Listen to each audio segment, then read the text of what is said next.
Vamos entrar nisso? O Vamos. que você acha que o comunismo acha sobre pessoas LGBTQI+, e sobre mulheres também? A primeira experiência de mudança na forma de organização, por exemplo, da família, ou da compreensão da homossexualidade ou da transexualidade como um fenômeno social e não mais como uma aberração, né, como foi historicamente posto pelas forças dominantes, foi na União Soviética. Foi o primeiro país que tirou a homossexualidade da lista de crimes tipificados. Mas essa União Soviética é a mesma onde está a Rússia agora? Era um conjunto de países em que a Rússia fazia parte. A Rússia era que é União das Repúblicas Socialistas Soviéticas. Sim. Então você tem Rússia, Cazaquistão, E por que a Uzbequistão. Rússia hoje não leva isso? Ser LGBT Porque a Rússia lá? passou, porque a União Soviética, né, todos esses países passaram por um processo contra-revolucionário. E mesmo a Ucrânia, que está fora, também é meio... não gosta muito de LGBT, não. Não, tipo, eu acho que é até importante você ter trazido isso, Paula, porque quando a gente vai pensar nas experiências socialistas, a gente ouve, a União Soviética, a Alemanha Oriental, elas caíram, faliram, né, caíram de podre, não sei o quê. Só que a gente tem que ver que o movimento que esses grupos políticos foram realizando nesses países, dentro do próprio Partido Comunista desses lugares, foram movimentos que levaram ao reformismo e que levaram o partido e a sociedade cada vez mais à direita. E aí você acabou preparando o terreno para uma contra-revolução. Então acho que isso é muito importante. Nunca tem uma revolução que está consolidada. Então em 1917, os bolcheviques vão lá, tomam o poder e acabou a revolução. A revolução é todo o processo. Tudo, até o final.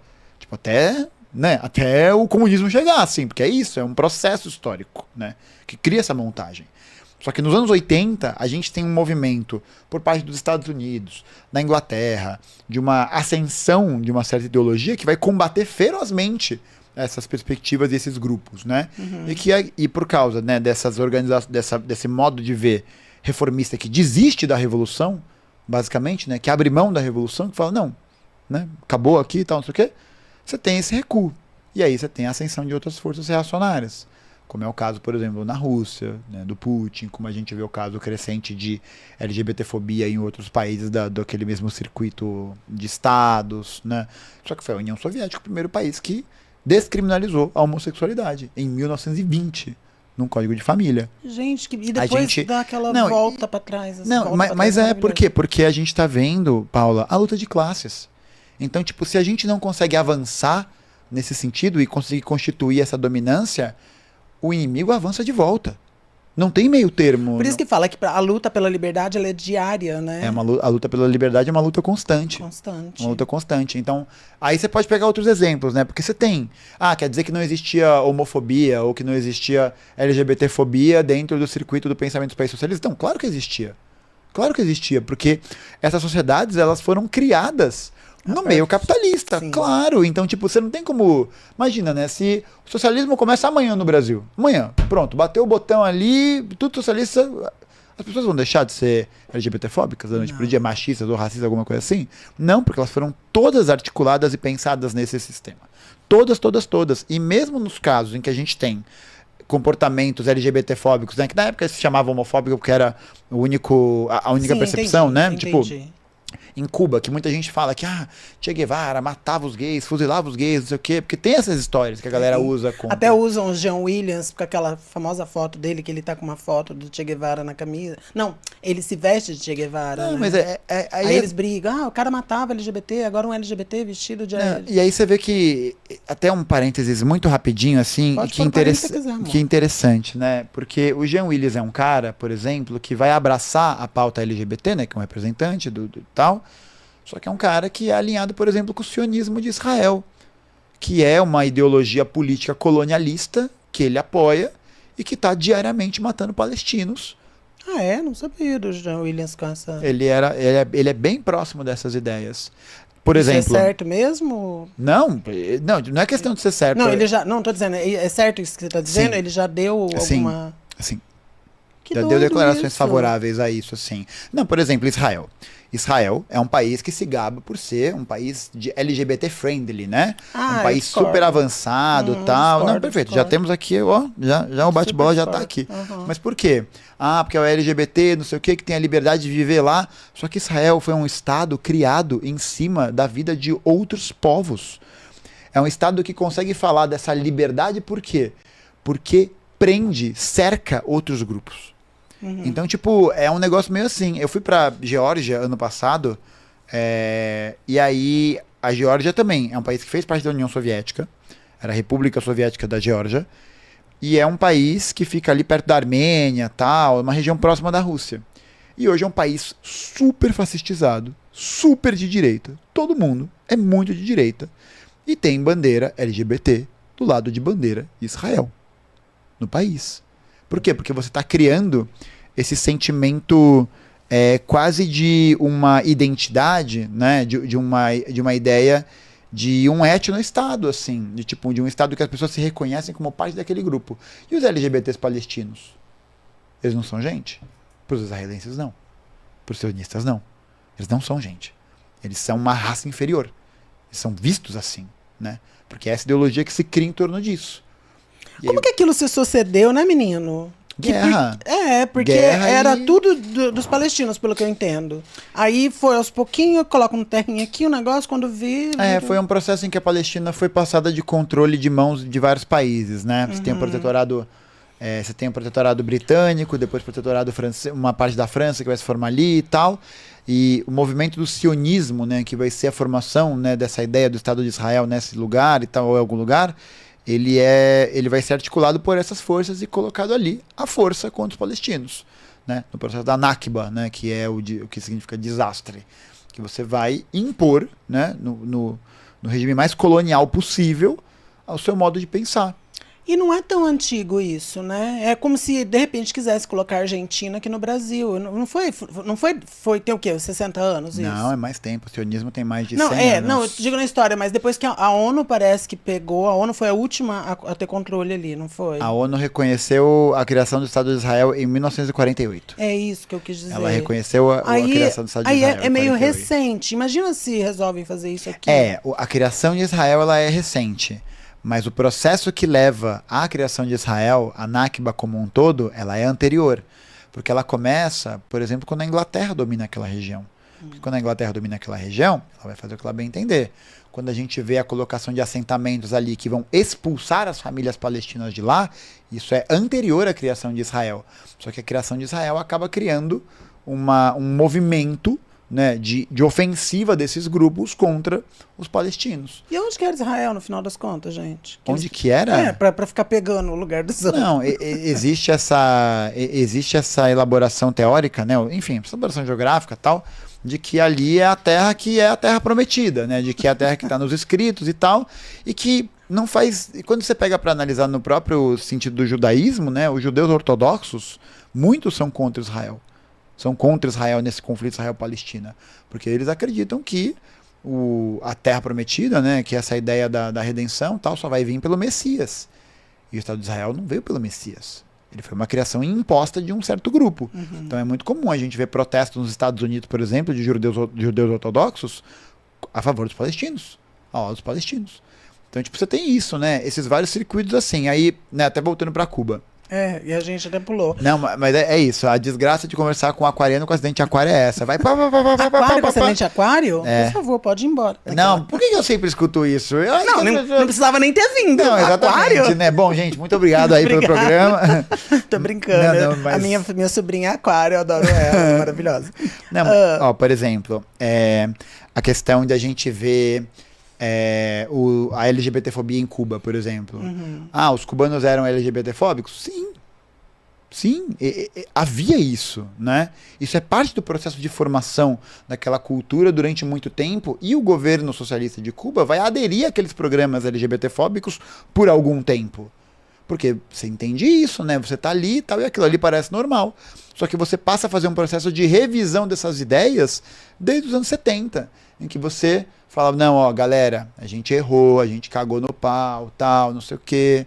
E hoje, né, em 2022, Cuba aprovou um novo Código Constitucional de Família, votado e proposto pela Assembleia Nacional do Poder Popular, que reconhece, por exemplo, o matrimônio de pessoas do mesmo sexo. Que legal. Que entende, por exemplo, a gestação como um processo. A gestação não, mas a criação das crianças como um processo social e não como algo restrito ao universo privado da família. Sabe? Então é um avanço que é considerável. Então, por mais que alguém vá dizer, né? Ou um desinformado, ou um mau caráter, vai falar, em Cuba é homofobia. Pô, beleza, sim. Existiu homofobia em Cuba? Existiu. Estados Unidos tem homofobia. Cara, é só a gente olhar, por exemplo, para a história do Brasil. Pra gente olhar para a história do Brasil e do que aconteceu, por exemplo. Não, olha, eu acho que o exemplo que para mim são muitos exemplos assim, categóricos, né, que a gente vê, que a gente ouve sempre por exemplo, do Alan Turing, né, o famoso cientista da computação britânico, que era homossexual também, que foi quimicamente castrado e depois se suicidou porque estava vivendo dentro daquele circuito daquela sociedade. Sim. Mas para mim o exemplo mais assim